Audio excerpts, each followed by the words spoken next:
بلکہ پوری اپنی ایک بہت بڑی مخلوق کی قسم اٹھائی اور اس نظام کائنات کی طرف توجہ دلائی ہے کہ یہ جو کائنات کا نظام ہے یہ ہر وقت جیسے بغیر شک و شبے کے کافر بھی اس کو مانتا ہے، اور بلکہ جو زیادہ تر سائنسدان ہیں وہ یا تو غیر مسلم ہیں جو اس طرح کی تحقیقات کرتے ہیں، مسلمان کم ہی ہیں ان میں جو آسمان کا مشاہدہ کرتے ہیں، مسلمان ان کے اندر کم ہی ہیں، زیادہ تر اس کے اوپر تحقیقات وہ غیر مسلم کی ہیں، اور غیر مسلم ان کا جو مشاہدہ ہے، جو تجربہ ہے، جو بیان کیا ہوا ہے، وہ باتیں میں آپ کو بتا رہا ہوں۔ وہ بھی اس بات کو مانتے ہیں کہ یہ بہت بڑا ایک نظام ہے جو ستاروں کا نظام ہے، حیران کر دینے والا نظام ہے۔ تو گویا اللہ تبارک و تعالیٰ نے اس قسم کے ذریعے ستاروں کے پورے ایک نظام کی طرف توجہ دلائی کہ جیسے وہ تمہاری مشاہدے کے اندر برحق ہے، تم دیکھ رہے ہو کہ وہ بالکل ایسا ہی ہو رہا ہے، ایسے ہی اس بات میں کوئی شک نہ رکھو، کوئی شک نہیں کہ تمہارا جو ساتھی ہے، تمہاری طرف بھیجا جانے والا جو نبی ہے، یہ بالکل سچا ہے، یہ بھولا بھٹکا نہیں ہے، نہ جان بوجھ کے غلط راستے پہ چلا ہے، نہ ہی جانے انجانے میں بھٹک گیا راستہ، ایسا نہیں ہے، بلکہ یہ علی البصیرہ، علی وجہ البصیرہ اللہ کے راستے پہ کھڑا ہے اور لوگوں کو بھی اس راستے کی طرف دعوت دیتا ہے۔ فرمایا ستارے کی قسم جب وہ ڈوبے اور گرے، ما ضل صاحبکم، نہ تو جانے انجانے میں تمہارا ساتھی بھٹکا ہے راستہ، وما غوا، اور نہ ہی وہ جان بوجھ کے راستے سے ہٹا ہے، وما ینطق، اور نہیں وہ گویا ہوتا، نہیں وہ تکلم کرتا، بولتا، عن الہوا، خواہش نفس سے، اپنے دل کی بات کو سن کے جو دل میں آیا وہ بول دے، ایسا بالکل نہیں ہے، بلکہ وحی جو ہے یہ خیالات کا نام نہیں ہے۔ یہ کہنا مقصود ہے وحی کیا ہے؟ وحی وہ پیغام ہے جو اللہ کی طرف سے اتارا جاتا ہے، یہ خواہشات نفسانی کا کام نہیں ہے کہ جو آپ کے دل میں آتا ہے، آپ کے خیالات میں آتا ہے، وہ آپ لوگوں کو بیان کر دیتے ہیں، ایسا ہرگز نہیں۔ وما ینطق، اور آپ نہیں بولتے، عن الہوا، خواہش نفس سے، ان ہوا، نہیں ہے وہ جو آپ بولتے ہیں وہ نہیں ہے، الا وحی، مگر وہ صرف وحی ہی ہے، یوحا، جو وحی کی جاتی ہے آسمانوں والے رب کی طرف سے، جو وحی کی جاتی ہے۔ اچھا، اب یہ جو آیات ہیں اللہ نے قسم اٹھا کے ان کے اندر یہ بات فرمائی ہے کہ نبی صلی اللہ علیہ وسلم، تمہارا جو نبی ہے، یہ اپنی من مرضی سے کوئی بات نہیں کرتا، جو بھی بات اس کی زبان سے جاری ہوتی ہے وہ کیا ہوتی ہے؟ وہ اللہ کی طرف سے وحی ہوتی ہے اور وحی کی جا رہی ہوتی ہے۔ اور انہی آیات کی وجہ سے ہم نے کہا کہ نبی صلی اللہ علیہ وسلم خواہ اللہ کا قرآن کہہ کر کلام پیش کریں وہ بھی وحی ہے، اور خواہ اپنی طرف سے تشریح کریں، تفسیر بیان کریں، اپنے قول فعل سے، اپنے عمل سے، اپنی تقریر سے کریں، وہ بھی کیا ہے؟ وحی ہے۔ تو اعتراض کرنے والے نے اعتراض کیا جو منکر حدیث ہے، یعنی یہ آیات جو ہے یہ وحی کو بیان کرتی ہیں اس انداز میں کہ نبی صلی اللہ علیہ وسلم جو بھی گویا ہوتے ہیں وہ وحی ہوتا ہے، اور آپ صلی اللہ علیہ وسلم صرف قرآن مجید سے تکلم تو نہیں فرماتے، بلکہ قرآن کے علاوہ بھی تکلم کیا، جس کے بارے میں خود آپ صلی اللہ علیہ وسلم کا خود کا اپنا فرمان ہے، خود وضاحت دی ہے، فرمایا الا وانی اوتیت القرآن ومثلہ معہ، سنو توجہ سے، خبردار، مجھے ایک تو قرآن دیا گیا ہے اور دوسرا اس کی مثل بھی دی گئی ہے۔ اب وہ مثل کیا چیز ہے، کس چیز کو مثل قرار دیا ہے؟ وہ مثل ہے ترکت فیکم امرین لن تضلوا ما تمسکتم بہما کتاب اللہ و سنت رسولہ۔ خود آپ نے وضاحت کر دی اپنے کلام سے کہ وحی کی دو صورتیں ہیں جو میرے اوپر نازل ہوتی ہے، ایک ہے جو اللہ کا کلام قرآن ہے اور دوسری اس کے علاوہ اس کی مثل یعنی سنت رسول ہے۔ سنت کے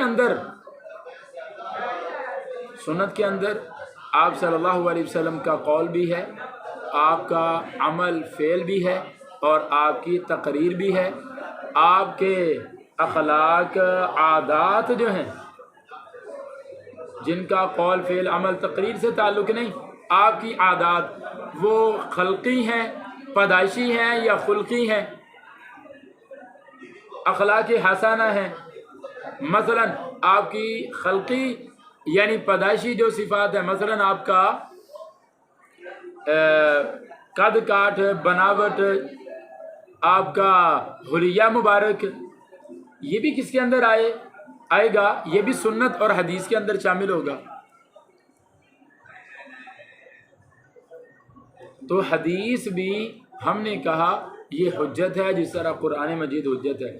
تو کہنے والے نے کہا کہ اگر جو بات نبی صلی اللہ علیہ وسلم بولتے ہیں ہر وہ بات کیا ہوتی ہے؟ وحی ہوتی ہے، قرآن کے علاوہ بھی ہر بات وحی ہوتی ہے، تو پھر نبی صلی اللہ علیہ وسلم اپنے مثلا گھر میں گئے، گھر میں جا کے کہا، بیوی سے کہا کہ بیوی یہ ذرا میرا جوتا تو لاؤ، تو یہ بھی وحی ہو گئی، یہ لوٹا پکڑاؤ، یہ بھی وحی ہو گئی، ٹھیک ہے، یہ چادر پکڑا دو، یہ بھی وحی ہو گئی۔ جو بھی بات کرتے ہیں، جو بھی کام کر رہے ہیں وہ وحی ہو گئی۔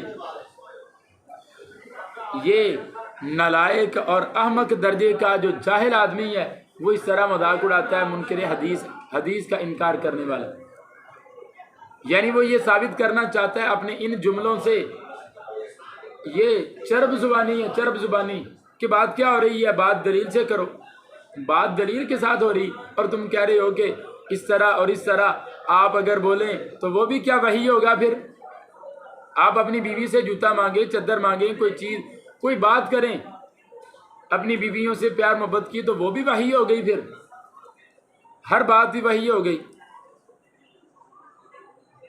تو ہم نے کہا ہاں آپ کی ہر بات ہی وحی ہے، لیکن اس کی ذرا تفصیل ہے، اس کی تفصیل ہے، آپ کی ہر بات ہی وحی ہے لیکن تفصیل کے ساتھ اس کو سمجھو۔ جو اللہ کا قرآن ہے وہ تو ایک طرف ہو گیا کہ سب ہی مان رہے ہیں، منکر حدیث بھی قرآن کو مانتا ہے، تو اس کے اوپر تو بات نہیں ہے۔ باقی آگی وحی خفی کی بات یعنی حدیث اور سنت کے حجت ہونے کی، تو قرآن مجید کی بہت سی آیات وہ دلالت کرتی ہیں کہ حدیث حجت ہے۔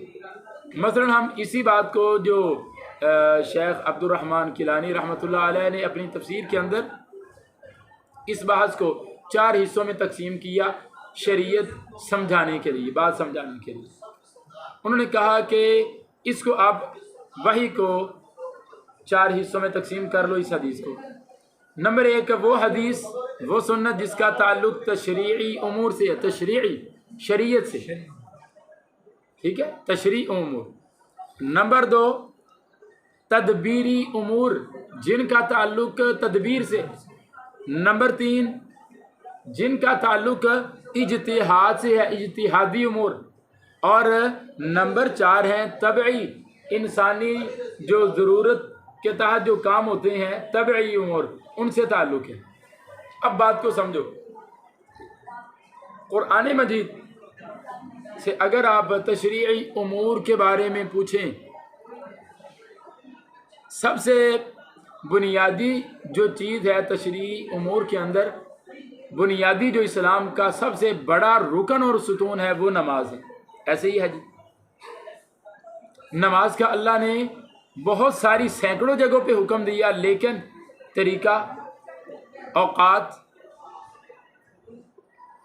تعداد رکعات قیام، رکوع، سجدہ، تشہد، قعدہ، سلام، شروع کہاں سے، ختم کہاں پہ، اور وقت کون سا ہوگا، کن شرائط کے ساتھ ادا کی جائے گی، کون سے فرائض ہیں، کون سے ارکان ہیں، یہ کسی جگہ قرآن مجید میں موجود نہیں ہے۔ یعنی اگر آپ صرف قرآن مجید پہ عمل کرتے ہوئے نماز بھی پڑھنا چاہیں تو نماز نہیں پڑھ سکیں گے۔ اب آ جائیں اسلام کا دوسرا رکن ہے زکوٰۃ۔ کہاں ہے زکوٰۃ کے مصارف؟ قرآن مجید میں بیان ہو گئے، لیکن کیسے دینی ہے؟ مال کی تو بہت سی قسمیں ہوتی ہیں، کس مال میں سے کتنی دینی ہے اور کن شرائط کے بعد دینی ہے، کن شرائط کے حاصل ہونے کے بعد دینی، قرآن خاموش ہے اس کے بارے میں۔ زکوٰۃ۔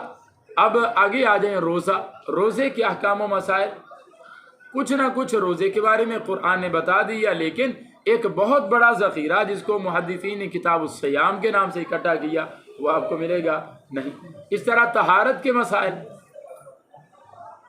اس طرح نبی صلی اللہ علیہ وسلم نے قرآن میں ذکر کر دیا کہ یہ اللہ تبارک و تعالیٰ کہتا ہے حج کرو، وَلِلَّهِ عَلَى النَّاسِ حِجُّ الْبَيْتِ مَنِ اسْتَطَاعَ إِلَيْهِ سَبِيلًا، حج کا بھی حکم دے دیا۔ اسلام کے ارکان پر ہی عمل نہیں کر سکتے، ان کی ادائیگی ایک کی بھی ادائیگی نہیں کر سکتے بغیر قرآن کے ساتھ حدیث کو ملائے، کیسے کریں گے؟ یعنی یہ تو پرلے درجے کی حماقت اور جہالت نہیں معلوم ہوتی۔ ہاں اگر تمہیں کچھ اعتراض اور خیال پیدا ہو رہا ہے حدیث کے بارے میں کہ یہ حدیث یہ درست نہیں ہو سکتی، تو اس کے بارے میں بات کرو، اس کے بارے میں جانچ پڑتال کرو، سمجھنے کی کوشش کرو، پوچھو علماء سے جا کے۔ یہ کیا ہوا کہ گھر بیٹھے کہہ دیا، دیکھا کہ کچھ اس کو حدیث کو ضعیف کہتے ہیں، اس حدیث کا بھی اختلاف، اس حدیث کا بھی اختلاف، اس حدیث میں یوں آ گیا، یہ تو عقل نہیں مانتی، اس حدیث میں یہ بات آ گئی، اب یہ بھی معاشرتی طور پہ درست نہیں ہے، یہ بھی غلط ہے، وہ بھی غلط ہے۔ گھر میں بیٹھے ہی سوچ لیا سارا کچھ، جاتے علم کے پاس جاتے، تم جا کے پوچھتے علماء سے۔ اب غلام پرویز کو دیکھ لو جو منکر حدیث ہے، عبداللہ چکڑالوی کو دیکھ لو، ہے مولوی کہلاتی ہے، یہ چند حدیثوں کی وجہ سے جو ان کو سمجھ میں نہیں آ سکی۔ ہمیں تو الحمدللہ جو بھی حدیث مانتے ہیں پوری شرح صدر کے ساتھ مانتے ہیں، یعنی پوری سمجھ بوجھ کے ساتھ تسلیم کرتے ہیں اس کا پوری طرح سے احاطہ کرتے ہیں، اس کی بحث کا جان نہیں چھڑا لیتے، جو اعتراض ہوتا ہے اس کو رفع کرتے ہیں، وگرنہ اپنے سمجھ کو تسلی دے لیتے ہیں کہ لاکھوں حدیثوں میں سے اگر مجھے ایک سمجھ میں نہیں آئی تو میری سمجھ کے اندر غلطی ہو سکتی ہے، حدیث ساری غلط نہیں ہو سکتی۔ یہ کیا ہوا بھئی، حماقت ہو گئی ہے۔ اگر ایک بات تمہاری سمجھ میں نہیں آ رہی تو تم ساری حدیثوں کا انکار کر رہے ہو، پھر دین اسلام پہ جو عمل کر رہے ہو، نمازیں کیسے ادا کرتے ہو؟ اچھا یہ بھی ہو گیا۔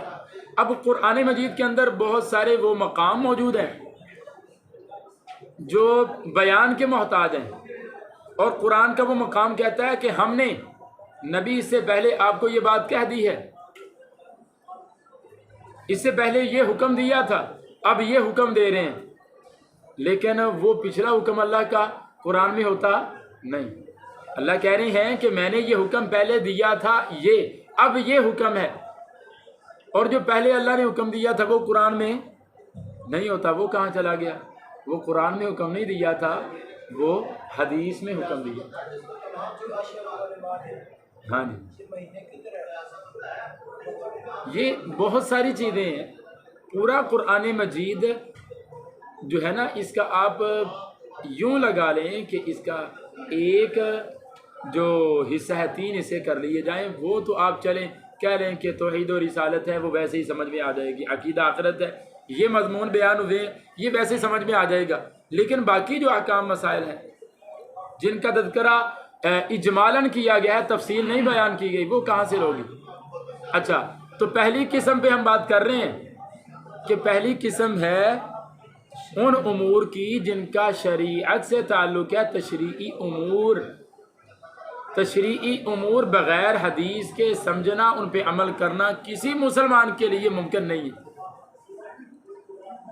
نمبر ایک بات ہو گئی، یعنی اس پہلی بات نے ثابت کیا کہ قرآن مجید کے ساتھ حدیث کی بھی ضرورت ہے، اس کے بغیر قرآن کی بھی بات پوری نہیں ہوگی۔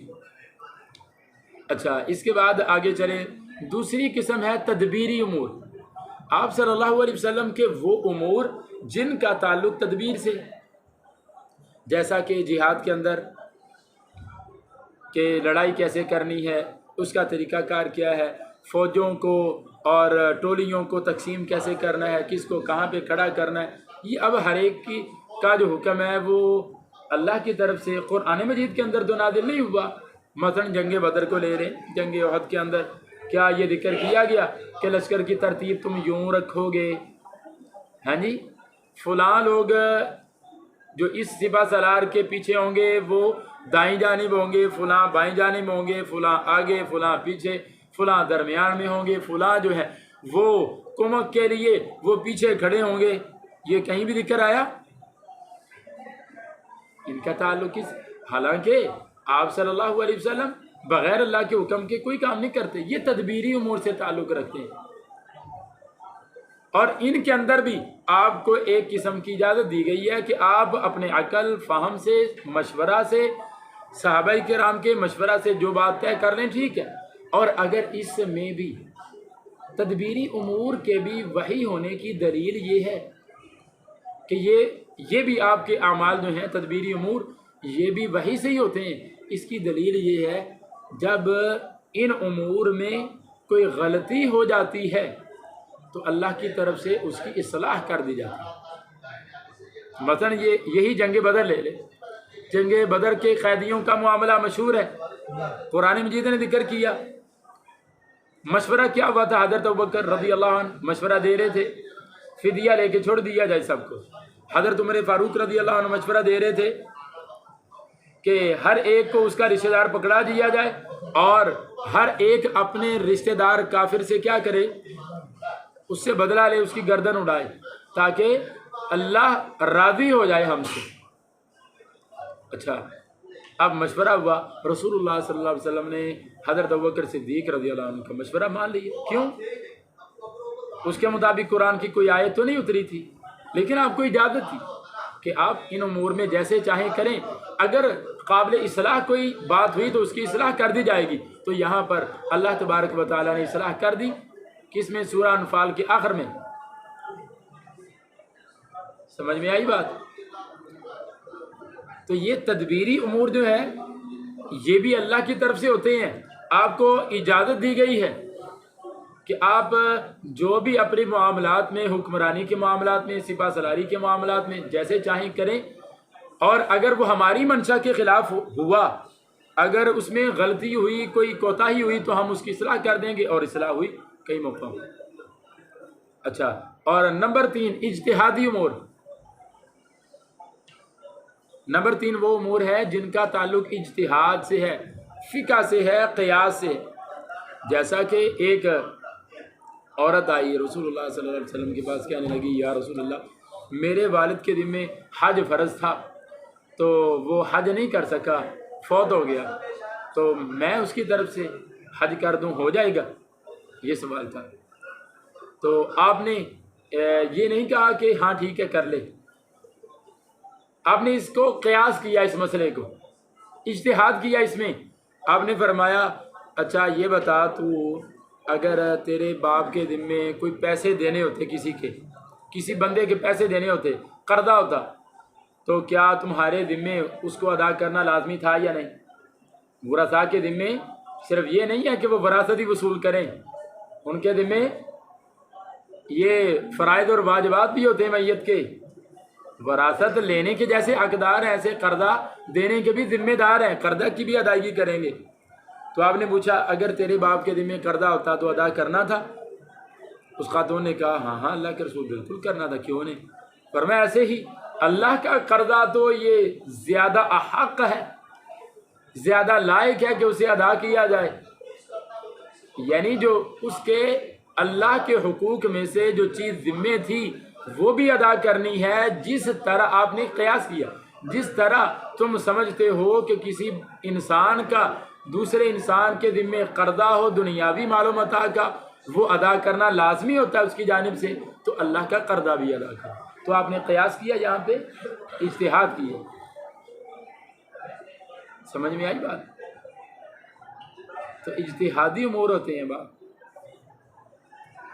کہ آپ اپنی رائے سے اجتہاد کر لیتے ہیں اس میں، اور اس کام کی آپ کو اجازت دی گئی ہے، اور اگر اجازت نہ ہو تو پھر آپ کس طرح سے اپنی جانب سے مسائل بیان کر رہے ہیں؟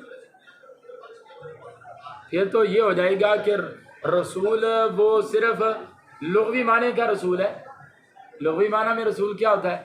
قاصد، ایلچی، معنی ڈاکیہ، جو تمہیں صرف ڈاک دینے کے لیے آیا ہے، وہ اپنی مرضی سے لکھے ہوئے خط کی تشریح نہیں کر سکتا۔ وہ تو تمہیں کیا دینے آیا؟ صرف ڈاک پہنچانی ہے، اس نے لکھا ہوا خط پہنچا دیا تمہیں بس۔ اب خط کو کھول کے پڑھنا اور پھر اس کی وضاحت کرنا، تشریح کر کے بتانا اس کی ذمہ داری نہیں ہوتی۔ تو رسول کو تم نے شاید پھر ڈاکیہ ہی سمجھ لیا، لغوی معنی کا رسول سمجھا کہ وہ بس صرف تمہیں ڈاک دینے آیا، قرآن دے کے چلا گیا۔ رسول کی ذمہ داری ہوتی ہے لِتُبَيِّنَهُ لِلنَّاسِ، تاکہ آپ وضاحت کریں، کھول کے بیان کریں، اور آپ کھول کے بیان کر رہے ہیں۔ اور نمبر 4 امور ہوتے ہیں طبعی امور۔ طبعی امور یعنی انسان جو اپنی ضرورت کے تحت کام کرتا ہے، کھانا پینا، سونا جاگنا، اٹھنا چلنا پھرنا، اپنی ضروریات پوری کرتا ہے، اپنی بیویوں کے پاس جانا، بچوں کے معاملات ہوتے ہیں، گھروں کے معاملات ہیں، تو یہ طبعی امور سے تعلق رکھتے ہیں، ہر انسان کا ان سے واسطہ پڑتا ہے۔ تو ان کے اندر بھی علماء نے تقسیم کی ہے کہ یہ بھی امور حتی الامکان زیادہ تر وہ امور ہیں طبعی امور کے اندر جن کے اندر آپ صلی اللہ علیہ وسلم کی اتباع امت کے ذمہ لازم ہے یا مستحب ہے کم از کم۔ مثلا چلیے دیکھ لیجئے، کھانے کا مسئلہ ہے، کھانا سامنے رکھ لیا، کیا پڑھنا ہے اس کے اوپر؟ بسم اللہ پڑھ کے اس کو کھانا ہے۔ کہاں سے شروع کرنا ہے؟ ادھر دوسری طرف بوٹی پڑی ہوئی ہے، وہاں سے اٹھا لی جائے، درست ہے۔ ادھر کچھ اچھا پڑا ہے اس برتن میں، وہ اٹھا لیا جائے۔ میوہ جات پڑے ہوئے ہیں کسی دوسرے کے آگے، کیا اٹھا لیا جائے اس کو؟ نہیں، اپنے آگے سے کھایا جائے۔ سم اللہ وکل بیمینک وکل مما یلیک، اپنے دائیں ہاتھ سے کھایا جائے۔ اب ان امور کا تعلق تو اللہ کے رسول صلی اللہ علیہ وسلم کے کس سے ہے؟ آپ کی ذات سے، کہ آپ ٹیک لگا کے نہیں کھاتے، آپ اس طرح چال چلتے ہیں، آپ اس طرح بیٹھتے تھے، آپ اس طرح سوتے تھے، آپ اس طرح جاگتے تھے، رات کو سونے سے پہلے آپ یہ پڑھتے تھے، صبح اٹھتے یہ پڑھتے تھے۔ آپ نے پورا کر کے دکھایا، اور قرآن مجید نے اسی بات کو، یہ جو طبعی امور ہیں، باقی امور بھی ہیں لیکن سب سے پہلے طبعی امور جن کا لوگ انکار کرتے ہیں، پہلے قرآن کہتا ہے لَقَدْ كَانَ لَكُمْ فِي رَسُولِ اللَّهِ أُسْوَةٌ حَسَنَةٌ۔ اب بتاؤ نمونہ کس چیز کا ہے؟ آپ سارا کچھ تو قرآن نے بیان کر دیا، تو آپ کس چیز کے لیے نمونہ بن رہے ہیں؟ اللہ تو کہہ رہا ہے کہ آپ نمونہ ہیں، آپ آئیڈیل ہیں ان کا۔ لوگ آپ کو دیکھ کے اپنی شخصیت تعمیر کریں گے، اپنے آپ کو سیدھا کریں گے، درست کریں گے، آپ کی شخصیت کو دیکھ کے اپنی شخصیت بنائیں گے، آپ کو دیکھ کر اپنے اعمال کی اصلاح کریں گے۔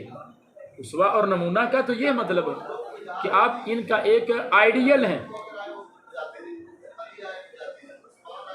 اچھا، تو وہ آئیڈیل کیسے ہیں؟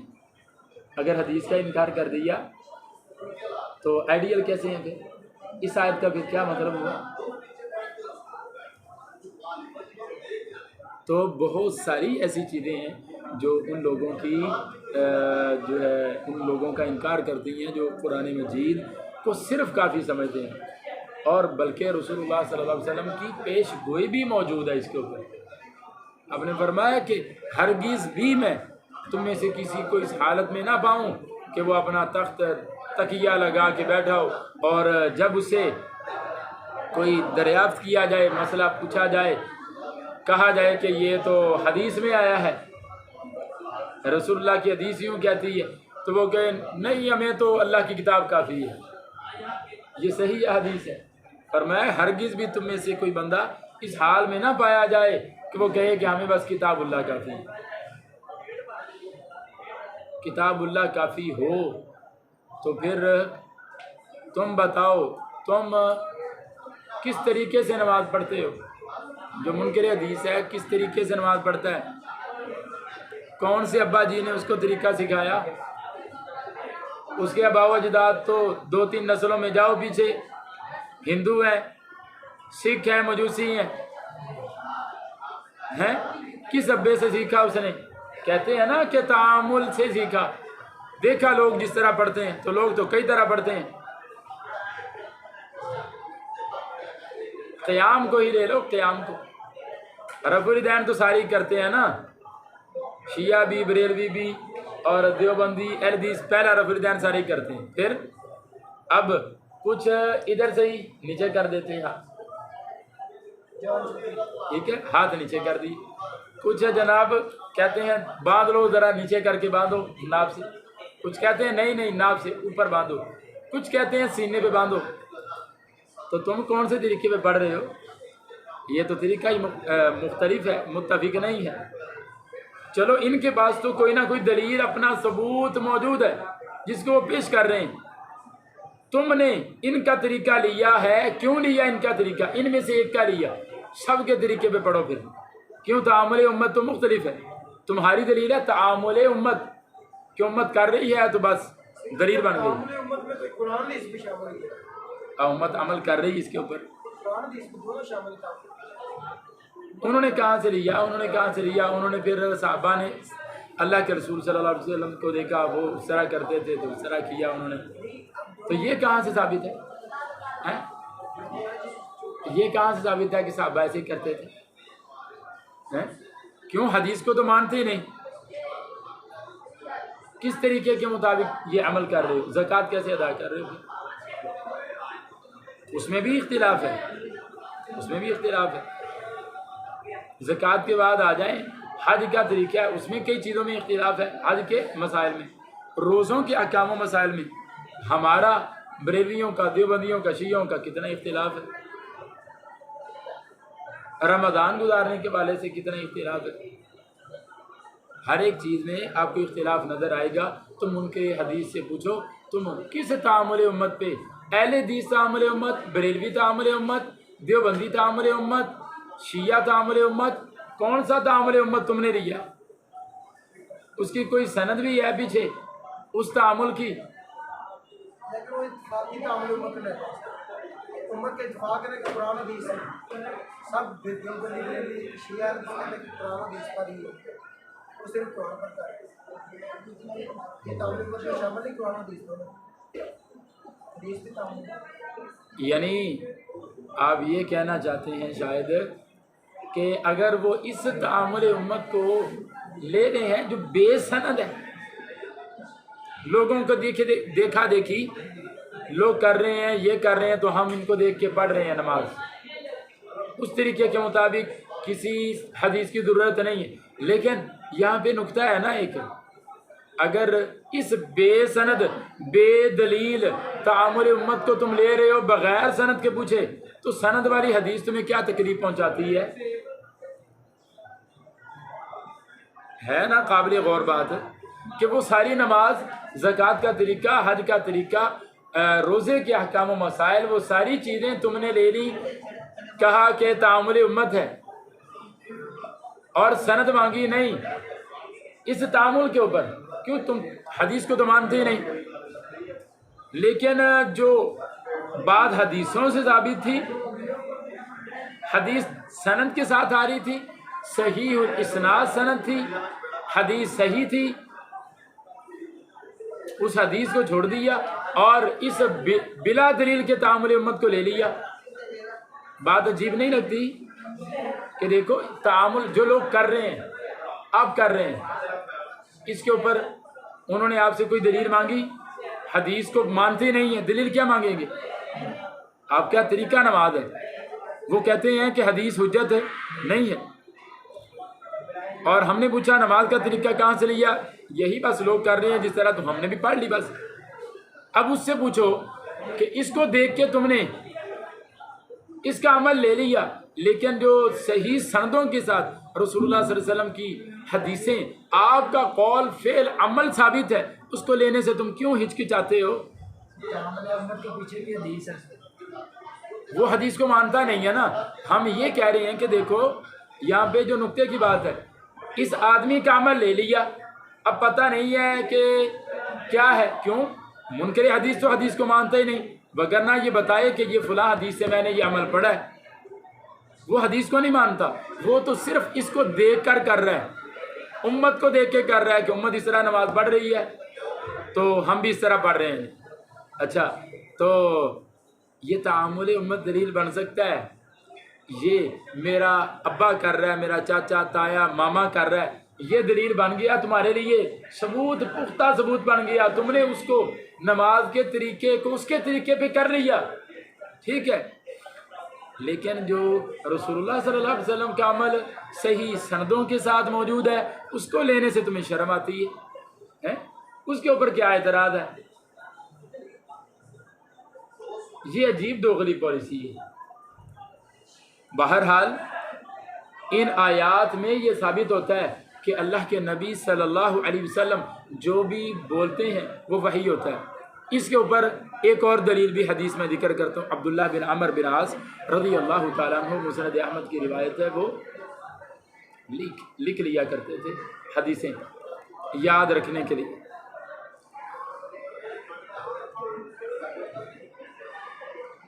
تو عبداللہ بن عمر نے کچھ دن نہ لکھا، تو آپ صلی اللہ علیہ وسلم نے پوچھا عبداللہ لکھتے نہیں ہو؟ اور بعض روایتوں میں ہے کہ خود انہوں نے پوچھا، کہا کہ اللہ کے رسول، آپ کے جو دوسرے صحابہ ہیں انہوں نے روکا ہے مجھے کہ میں آپ کی باتیں نہ لکھا کروں، اور وہ وجہ یہ بیان کرتے ہیں کہ کبھی اللہ کے رسول غصے میں ہوتے ہیں، کبھی خوشی کی حالت میں ہوتے ہیں، کبھی ہم سے بیٹھے ویسے ہی سادہ باتیں کر رہے ہوتے ہیں، عام گفتگو ہوتی ہے، شریعت تو ہوتی نہیں ہے، قرآن پڑھ کے سنا نہیں رہے ہوتے، بلکہ کیا کر رہے ہوتے ہیں، آپسی گفتگو ہو رہی ہے، کاروباری باتیں ہو رہی ہیں، لین دین کے معاملات کی باتیں ہو رہی ہیں، ایک دوسرے کے حال احوال، عمومی گفتگو ہے، کوئی قرآن کی آیات نہیں پڑھی جا رہی۔ تو مجھے صحابہ نے اس لیے روکا، ساتھیوں نے اس لیے روکا کہ وہ ساری باتیں حجت نہیں ہوتی، ساری باتیں حجت نہیں ہوتی، لکھنے والی بھی نہیں ہوتی، نہ لکھا کر، تو صرف قرآن لکھا کر۔ تو رسول اللہ صلی اللہ علیہ وسلم نے کیا فرمایا؟ فرمایا کہ اس زبان سے جو بھی نکلتا ہے وہ حق ہی نکلتا ہے، غصے کی حالت میں بھی حق ہی نکلتا ہے، خوشی کی حالت ہو تب بھی اللہ کی ناراضگی والے کلمات جاری نہیں ہوتے، بلکہ اللہ تبارک و تعالیٰ نے آپ کو ایک آئیڈیل اور نمونہ بنا کے بھیج دی کہ نبی خود عمل کر کے دکھاتا ہے امت کو، اور امت اس کو دیکھ کے عمل کرتی ہے۔ سمجھ آئی؟ امت نبی صلی اللہ علیہ وسلم کو دیکھ کر عمل کرتی ہے۔ علمہ شدید القوا، یہ قرآن اور حدیث جو وحی ہے، علمہ اس کو سکھایا ہے، یہ قرآن شدید القوا، ایک مضبوط قوتوں والے نے، شدید مضبوط، القوا قوتوں والے نے، ذو مرۃ جو طاقت والا ہے، یہ دوبارہ پھر تاکید کے لیے لایا گیا، جو طاقت والا ہے، فاستویٰ وہ سیدھا ہوا، وہو بالافق الاعلیٰ اور وہ آسمان کے اونچے افق میں تھا، ثم دنا پھر وہ قریب ہوا، فددلہ اور نیچے آیا، فکانا پھر وہ ہوا، قابا قریب، قوسینی دو کمانوں سے، کمان کیسے ہوتی ہے؟ ایسے جو کمان ہوتی ہے کمان، تو دو کمانیں اس طرح کر لی جائیں تو جتنا ان کا فاصلہ ہے، فکانا تو وہ ہوا، قابا تقریباً اتنے فاصلے پہ، قوسینی دو کمانوں کے، او ادنا یا دو کمانوں کے فاصلے سے بھی زیادہ قریب۔ یہ کون تھا؟ کیا اللہ تبارک و تعالیٰ قریب آیا؟ تو وحدت الوجود والوں کا یہی عقیدہ ہے، جن کا یہ عقیدہ ہے وہ تو یہی کہتے ہیں کہ اللہ تبارک و تعالیٰ ہے، لیکن حدیث سے آپ پوچھ لیں کہ اس سے مراد کیا ہے۔ حدیث میں یہ وضاحت ہے، مکے کے دور کی بات ہے، رسول اللہ صلی اللہ علیہ وسلم ابتدائے وحی کے زمانہ میں، صحیح بخاری کی روایت، تلاش میں پھر رہے تھے پہاڑوں میں کہ شاید وہ کہیں مل جائے دوبارہ۔ حضرت جبریل علیہ السلام کو تلاش کر رہے ہیں کہ کہیں وہ شاید دوبارہ مل جائیں تو دل کو تسلی ہو جائے، کوئی بات مجھے بتائیں آگے کیا کرنا ہے، کیا ہونا ہے۔ اچھا،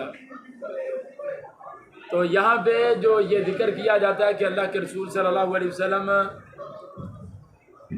سخت پریشانی میں وحی کے انقطاع کی وجہ سے تھے اور آپ اپنے آپ کو گرانے کا ارادہ کر لیتے تھے، یہ حدیث نہیں ہے، کسی صحابی کا قول نہیں ہے، یہ ابن شہاب زہری رحمۃ اللہ علیہ کا اس کو کہہ لیں کہ ادراج ہے، مدرج کلام ہے ان کا، کسی صحابی کا بھی ادراج نہیں ہے، ابن شہاب زہری رحمۃ اللہ علیہ کا ہے یہ مدرج کلام، کہ آپ پہاڑ پہ جاتے تھے، خودکشی کا ارادہ کر لیتے، گرانے والے ہوتے کہ دیکھتے اوپر آسمان میں جبریل نظر آتا۔ یہ بناوٹی بات ہے بھائی، کوئی دلیل نہیں اس کے پیچھے، سند کی اس کی تحقیق کر لینا، دیکھنا جا کے۔ ابن شہاب آئے گا آگے اس قول کے اوپر، ابن شہاب رحمۃ اللہ علیہ کے کئی جگہوں پہ اس طرح کے نوٹ ہیں جس نے اختلاف پیدا کیا، بات سیدھی چلی آ رہی تھی، کوئی درمیان میں ایسی بات درمیان میں داخل کر دی، امت کے لیے اختلاف چھوڑ گئے۔ تو ان کی بات یہاں پہ حجت اور دلیل نہیں ہے، کیوں؟ وہ ابن شہاب زہری ایسی بات بیان کر رہے ہیں کہ جس کو دیکھنے کے لیے یا بیان کرنے کے لیے سننا ضروری ہے اور رسول اللہ صلی اللہ علیہ وسلم کو دیکھنا ان کا ضروری ہے۔ اس سے بچو ابن شہاب زہری، اس کا قول جو ہے نا، ذاتی قول جو مخالفت میں آ رہا ہو، حدیث کے بعد مدرج ہو، اس کو قبول نہ کرو۔ کئی جگہوں پہ ایسی اختلافی نوٹ انہوں نے دے دیے، یہ ان کا ذاتی نوٹ ہے، ذاتی رائے ہے، ٹھیک ہے جی۔ تو یہاں پر بھی انہوں نے یہ والا نوٹ دیا ہے، یہ ابن شہاب زہری کا۔ تو دیکھو بھئی، یہ تابعی ہے، ابن شہاب زہری تابعی ہے، اور تابعی وہ رسول اللہ صلی اللہ علیہ وسلم کی مکے کی کیفیت بیان کر رہا ہے، کیا اس نے رسول اللہ سے سنا ہے یا اس نے دیکھا ہے؟ ہاں جی، دیکھا ابن شہاب نے ہے، تو کیسے بیان کر رہا ہے وہ؟ کہاں سے؟ وہم ہی اپنا۔ تو ابن شہاب زہری کے بہت سے اوہام ہیں، اس کے وہموں سے بچنا ہے، یہاں پہ وہ وہم بیان کیا اس نے۔ بس بات اتنی ہے، جو صحیح حدیث ہے نا ابن شہاب زہری کے قول سے پیچھے، وہ صحیح بات یہ ہے کہ نبی صلی اللہ علیہ وسلم پریشانی میں مبتلا، تلاش میں تھے، تو آپ نے دیکھا کہ آسمان میں نظر اٹھائی تو 600 پر ہیں حضرت جبریل امین کے، ایک کرسی پہ براجمان، آسمانوں زمین کے درمیان میں اوپر بیٹھے ہوئے، تو اس کے بارے میں یہ والی آیت۔ اور آگے جو ہے فاوحا، اس نے وحی کی، الی عبدہ، اس اللہ کے بندے کی طرف، ما اوحا، جو بھی وحی کی اس نے، الی عبدہ کی ہی ضمیر اپنا بندہ نہیں، اس اللہ کے بندے، یہ بھی ضمیر کا معنی ہو سکتا ہے اور یہ بھی معنی ہو سکتا ہے۔ فاوحا، پھر اللہ نے وحی کی، الی عبدہ، اپنے بندے کی طرف، ما اوحا، جو بھی اس نے وحی کی، ما کذب الفؤاد، نہیں جھوٹ جانا، الفؤاد، دل نے، ما رآ، جو اس نے دیکھا، وہ جھوٹ نہیں تھا جو دل نے دیکھا۔ افتمارونہ، کیا تم شک کرتے ہو، کیا تم جھگڑتے ہو اس کے بارے میں، علی ما یرا، اس پر جو وہ دیکھتا ہے۔ یہاں سے پھر آگے بڑھیں، میٹنگ پتہ نہیں ہوتا 2 منٹ۔